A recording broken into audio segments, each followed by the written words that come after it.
Welcome to the Q&A. So there's something a little bit different. It's my face. Hello. Basically, some people said you should put your face cam on because it's Q&A, it's a little bit more personal, that kind of thing. And fair enough, I guess. If it's what people want, then that's cool. The things I want to know, first of all, do you think a face cam is a good idea? Yes or no, just leave it in the comments. And second, do you think it should be the full screen or just like a little, me being a little box in the corner that I'm in now? I'm leaning on personally just having the box in the corner. That's what this video will be, because I really couldn't expect anyone to have to stare at my face for 20 minutes or something like that.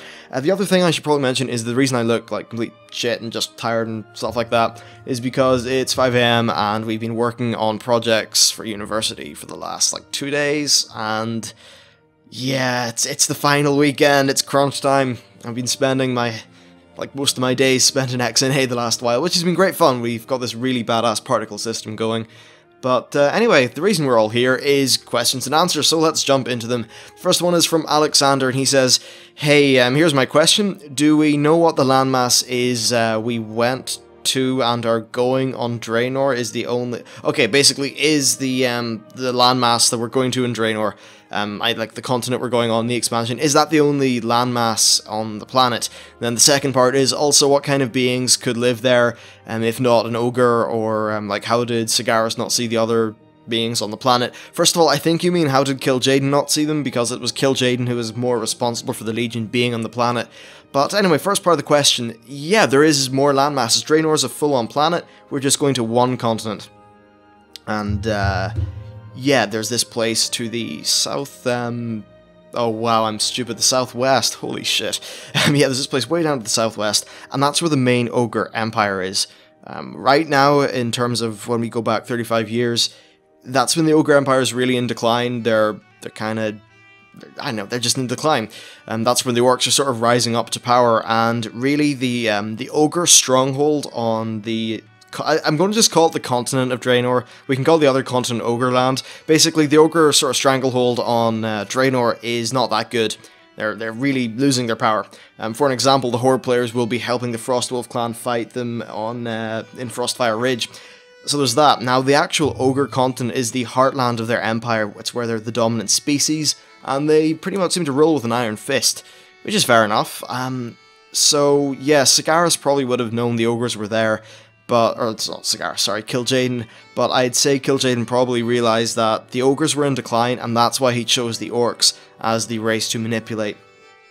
Also, maybe the shamanistic ties that the Orcs had, maybe they could have been more easily exploited for whatever trickery or warlock magic he wanted to bring upon them, so maybe that's why he chose the Orcs. Really, it's like... the rest of Draenor wasn't really thought of, when a lot of that story happened. So a lot of things are sort of, they're partially retconned in, but honestly I think this makes decent enough sense.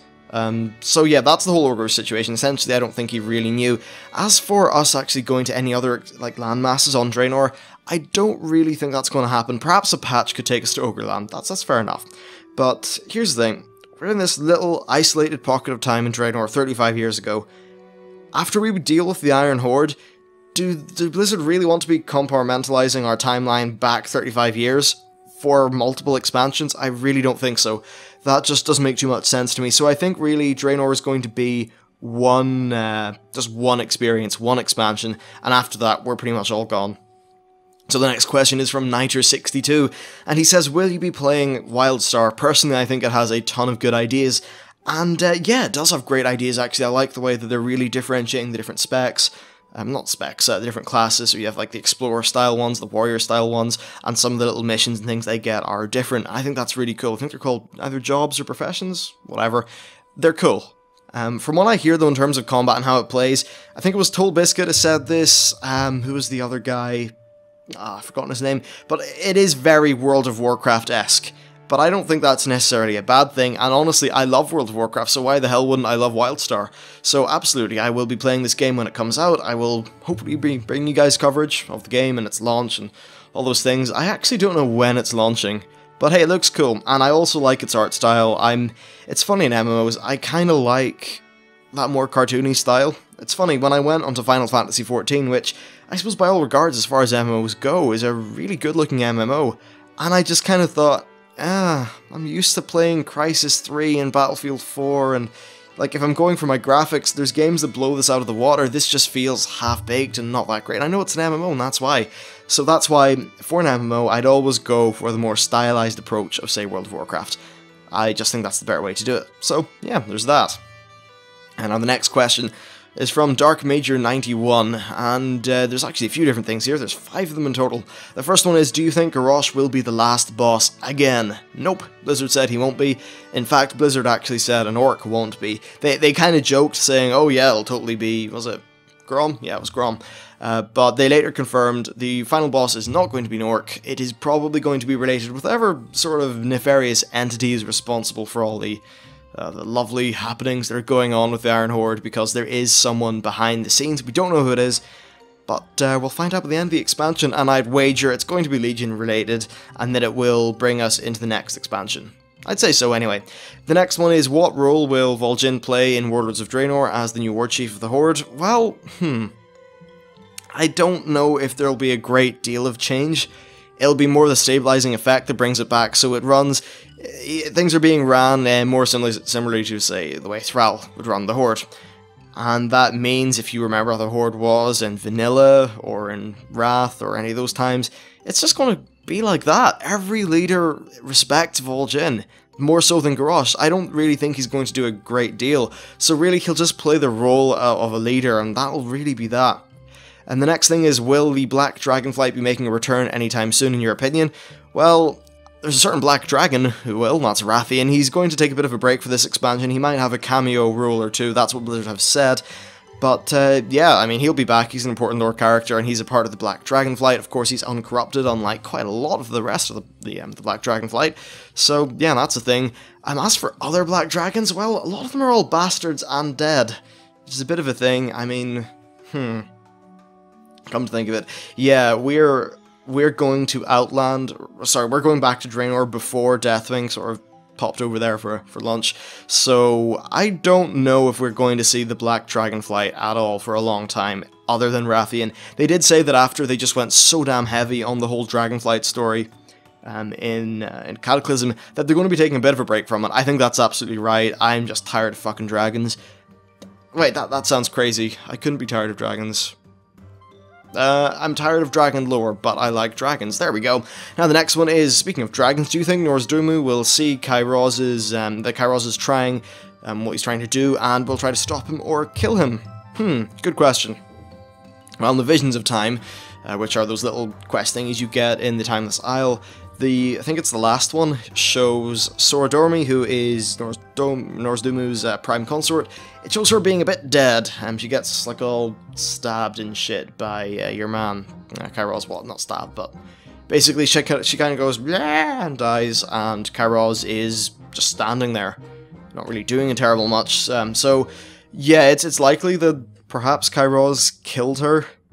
A lot of people have theorized, and this is actually a theory that I like myself, is that the death of his consort is what finally makes Nozdrumu mad. We know that Morazond, who is the infinite Dragonflight version of Nozdrumu, essentially Nozdrumu in the future, we know that I suppose, being of him came about because he got corrupted and fell to madness. Not corrupted, but, you know, madness corrupted him, essentially. And what better way to make a character fall to madness than having, basically, his wife be killed? So I think that's probably what will happen. So I don't think he'll stop Kairos. And then the final part of your question is, has your realm been connected with another yet? Mine is waiting to be connected, so basically what's it like? No, mine hasn't been connected. I wanted to be connected though, because it used to be a far higher pop realm than it is now, and it was nice, you know, when you go into the city, everyone's there, you go anywhere in the world, there's tons of people, and it's just not like that anymore, which is really kind of unfortunate. I still remember the first day of Wrath of the Lich King. This is way, way back, ages ago. I just remember, like, fucking darting in. I was like, I got off the bus early from school, went to game, picked up the disc, fucking rushed home, and played World of Warcraft for, like, a day straight. It was great. It's funny, actually, for Cataclysm, we had a ridiculous snow. Like, Northern Ireland, we usually get, like, this much snow. It's not that much. But this one, we had, like, a few feet of snow. It was really cool, and for a week, we were essentially all off. This was, like, way in like, I think upper 6th, so it was our final year of... the one you do when you're 17 or 18. and it was great because I got up at 7:30, and because I couldn't drive or anything like that at the time, I just basically walked into the town, and it was like a good 45-minute walk there, and then 45 back, but I got my Cataclysm Collector's Edition, and I was quite happy with it. Unlike the expansion, it was a bad expansion. Nope. So, hey, memorable walk, terrible expansion. Probably still worth it. Anyway, that's it for the Q&A. Do let me know what you think of the format of, well, this camera thingy. If I'm looking really scruffy and messy and shitty, it's because I'm a student and I'm working. So, yep, anyway, thank you for watching, and I'll see you next time.